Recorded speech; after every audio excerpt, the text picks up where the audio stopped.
નમસ્કાર મિત્રો, હું છું જયેશ હિરપરા. કૃષિ મિત્ર ચેનલમાં આપનું હાર્દિક સ્વાગત છે. આજે વાત કરવાની છે કે ડુંગળી અને મરચીમાં આવતા ધરુ મૃત્યુનો રોગ. ધરુ મૃત્યુ એટલે કે જ્યારે આપણે નર્સરી કરેલી હોય કે ધરુ કરેલો હોય કે થોડી જગ્યામાં આપણે બધું બિયારણ વાવી દીધું હોય અને એ 40-45 દિવસનું બિયારણ થાય ત્યાર પછી મેઇન ખેતરમાં આપણે ફેરવવાનું થાય એને આપણે ધરુ કહીએ છીએ. ધરુ આમ જોઈએ તો કે અત્યારના સમયમાં ઘણી બધી અલગ અલગ વિસ્તારમાં ગ્રીન હાઉસ, નેટ હાઉસમાં નર્સરી થઈ છે અને આપણને રેડીમેડ કોકોપીટની અંદર નર્સરી કરી એ નર્સરીમાં રોપ કરી અને આપણને આપવામાં પણ આવે છે અને આપણે એ ₹1.5-2 કે ₹2.5 હોય તો આપણે એને સહજ રીતે સ્વીકારી પણ છે. ધરુ મૃત્યુ એટલે કે ડેમ્પિંગ ઓફ જે છે એ ધરુ મૃત્યુ છે એટલે છોડ મરી જવા, છોડ બળી જવા, છોડ સુકાઈ જવા, કે એમાં વધારે પડતું જે છે એ ડેમ્પિંગ ઓફ નામની ફૂગથી જ આવે છે. કે આમ જોઈએ તો કે 3 પ્રકારની અલગ અલગ ફૂગ હોય છે કે જેમાં ડેમ્પિંગ ઓફથી ને આવે છે, રાઇઝોકોનિયા સોલાની નામથી ફૂગથી પણ આવે છે અને ફાઇટોપ્થોરા નામથી પણ આવે છે. 80% જે છે એ ડેમ્પિંગ ઓફ એટલે કે પિથિયમથી આવે છે કે જે લોઅર ફંજાઈમાં આવે છે, જ્યારે રાઇઝોકોનિયા અને ફાઇટોપ્થોરા છે એ હાયર ફંજાઈમાં આવે છે. કે આવી રીતે બે અલગ એક ફૂગ જે આવે છે બે અલગ ગ્રુપને હાયર અને લોઅરની બે આવે છે. જ્યારે આ ધરુ મૃત્યુનો રોગ આવે છે એટલે કે છોડ સુકાઈ જાય છે ત્યારે 20, 25 કે 40 દિવસનો છોડ હોય એટલે કે એકદમ કુમળો છોડ હોય, સેન્સિટિવ અસર થતી હોય, વધારે પડતું કંઈ પણ ફૂગનાશક આપણે આપીએ તો પણ એની બર્નિંગ ઇફેક્ટ આવે છે, ઓછું આપીએ તો આપણને પરિણામ મળતું નથી. એટલે આમાં 2-3 પ્રકાર છે કે આને કઈ રીતે આપણે આવતો અટકાવી શકાય, કઈ રીતે આમાં બચી શકાય. તો પહેલું તો આપણે છે કે મેઇન આપણે ગાદી ક્યારા એટલે કે મિકેનિકલ પ્રેક્ટિસ જે છે કે ગાદી ક્યારા કરીએ અને બાજુમાં જે ઊંડાણવાળો વિસ્તાર હોય તો કે એમાં વરસાદ પડે, પાણી પડે ત્યારે એનો સીધું નિતાર થઈ જાય કે પાણી ભરાઈ રહેવું ના જોઈએ. બીજી વસ્તુ છે કે આની અંદર જ્યારે આપણે ગાદી ક્યારા કરીએ ત્યારે રાસાયણિક ખાતર જે કંઈ વાવીએ છીએ કે એની સાથે આપણે રાસાયણિક ખાતર ની સાથે આપણે કોઈ પણ મિક્સ ખોળ છે, એરંડી ખોળ છે, દિવેલી ખોળ છે, કોકોપીટ છે, આવું બધું મિક્સ કરી અને જો નાખવામાં આવે તો પણ થોડું ઘણું સુકારા સામે અને આવડા ધરુ મૃત્યુ સામે એમાં રક્ષણ મળે. બીજું કે જ્યારે રોપ આપણને ઉપાડવાનો થાય ત્યારે ઉપાડવામાં પણ મૂળિયા તૂટતા નથી, ઇઝીલી થાય છે.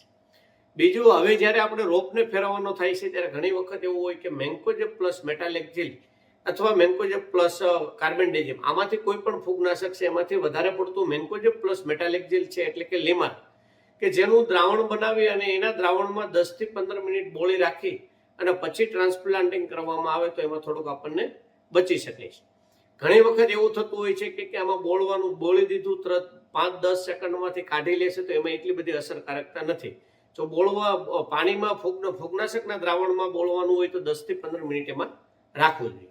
બીજું કે અગાઉ પ્રેક્ટિસ આપણે કરવી હોય તો કે બેક્ટેરિયલ જે કંઈ છે કે જેમ કે ટ્રાઇકોડર્મા છે એને આપણે અગાઉ એમાં ગાદી ક્યારામાં આપેલા હોય, જેમ આપણે વાત કરી કે મિક્સ ખોળ હોય અથવા કોકોપીટ છે કે એની સાથે મિક્સ કરી અને ટ્રાઇકોડર્મા આપી દેવામાં આવે તો પણ આપણને એમાં પરિણામ મળે છે.